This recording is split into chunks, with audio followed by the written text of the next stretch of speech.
Something rather unusual happened this week. I heard from about 5 different people that made favorable comments about the Inquiring Mind this week. And I thought, geez, if only I'd have written it, or even if Vivian would have written it, but neither one of us did. It's actually quite profound.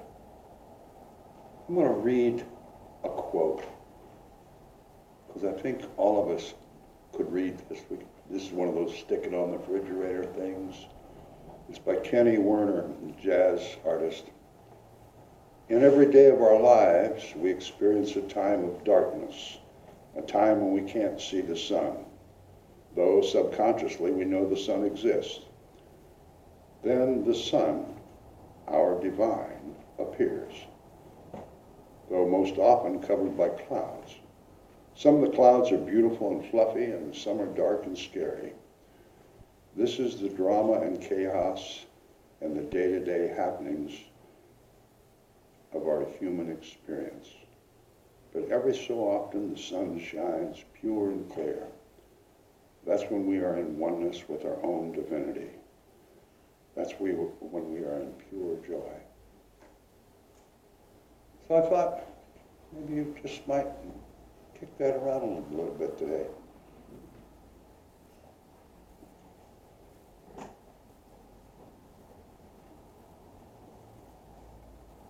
This light that we have inside of us, we call the light the divine. But I don't think it's any different than the light of our creation, the sun. The sun comes out every morning and lights up our way, and then it goes down every evening and it gets dark. And I think that's the plan, the divine plan of creation, all of it, for each living being. If we didn't have the light, we'd never see the stars and the moon at night. It wouldn't be the balance. And even in the daytime, when it's dark and gloomy like today and yesterday, amazing things happen. Unpleasant perhaps, but amazing things happen that perpetuate the life experience for everything. It rains. It creates water in our water tables, makes stuff grow, keeps us alive.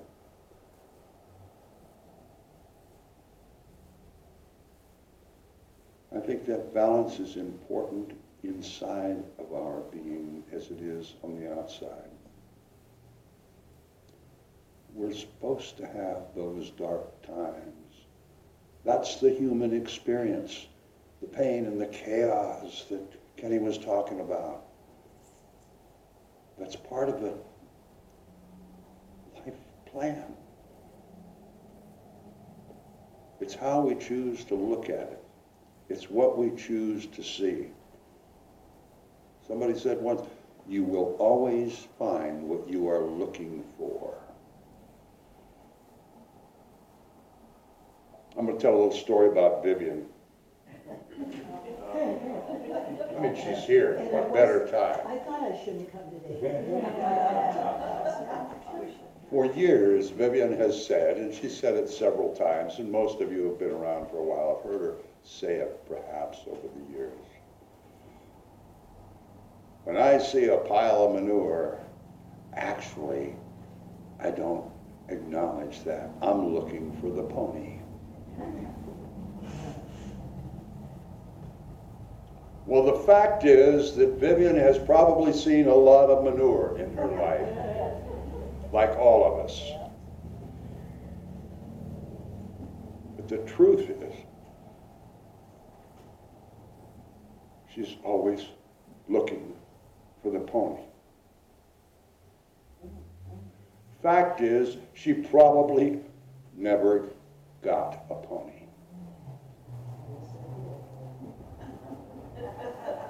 You ruined my talk. It just...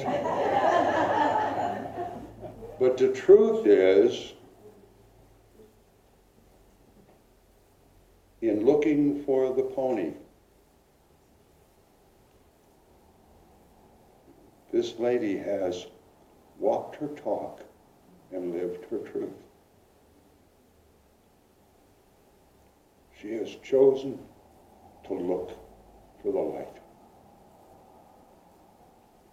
And each of us can do that. We are so bombarded by the manure that we forget to look for the pony.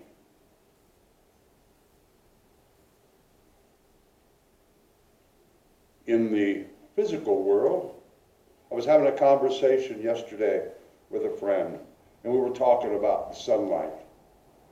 My friend said, yeah, I used to live down in Mexico. In Mexico, up on the roofs, the flat roofs of the adobe houses, that's where they did the laundry. And they'd have a big old bucket of soapy water, and they'd run the clothes up and down and rub them on a big old flat rock. And then while they're still soapy and still wet, they'd lay them out on the roof, because the sun bleached them and killed any mold or fungus or undesirable bacteria. And after they were bleached by the sun, cleaned by the sun, then they were rinsed and dried and warm. And you think about that sun in our lives, did you ever see moss growing on the south side of a tree? Maybe down in the tip of South America, but here it grows on the north side, the side away from the sun, because the sun kills that particular bacteria, that particular fungus that makes that moss or fungi or mushrooms or whatever grows on it in the dark. And I think it's perhaps the same in our personal lives, in our inner side, in our inside. This light that we have within us, this divine, can bleach out and kill the undesirable bacteria, the fungi, the moss that kind of strangle us. It can purify the quality of our life if we hold that divine light present in our awareness and allow it to do its job. We don't have to push it or force it. It'll do the job. It'll stop those ugly things that gnaw away at every one of us. We let that light shine. I had occasion to spend 3 or 4 hours with a buddy of mine last week. We were getting stuff ready for the Wednesday night market. And we got together, we had a cup of coffee, and we were laughing and telling stories and getting ready to do work. And as the day progressed, my friend started talking about things that had happened in his past. And quite frankly, he had a crummy past. He was beat up as a kid and thrown out of the house and had a lot of unsuccessful, really nasty occurrences in his life. And as he started talking about what he remembered about this, caused him to talk about something else, and then something else. And the darkness of his past overtook him. And by 4 o'clock in the afternoon, his complexion had changed, his mood had changed, he felt like crap, and he was miserable.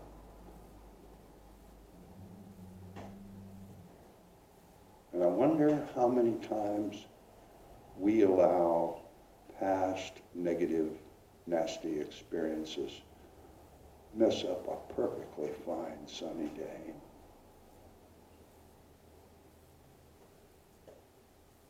Every one of us in this room experiences that, I'm sure, because we're just people. That's supposed to happen. But by being informed, maybe even enlightened, we realize that we have the power to close the drawer on the past, to turn on the light rather than accept the darkness of the negative and the unpleasant.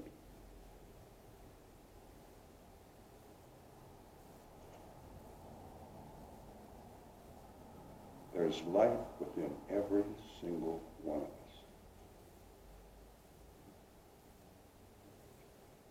As you interact with the universe, with other people, you must be aware that you are putting out energy. You are casting out light or darkness, positive or negative. The things that you think and you feel and the things you say and you do have cause and effect on the universe, other people. Last week I shared with you a letter that my mom wrote. At the tail end of that letter from 50 years ago, she said, "The light that shines in the darkest times of human experience is the light that shines the brightest."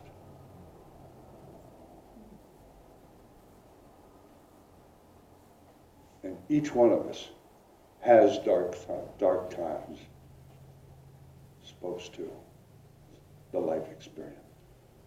But we also have the ability to look for the light, look for the pony, hold that light, dear life, because that's the light of life. That's the light of joy. It's the light of compassion, of acceptance. It's the light of sharing your abundance in all things.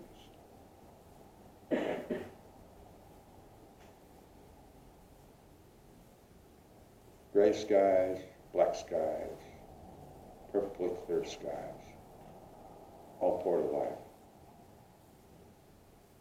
But you will see and you will live what you look for. Choice is yours. We're going to sing Imagine. And the lyrics in that song, if you hold those lyrics and use them for light, imagine what changes might occur in your life. Let's stand up and sing Imagine.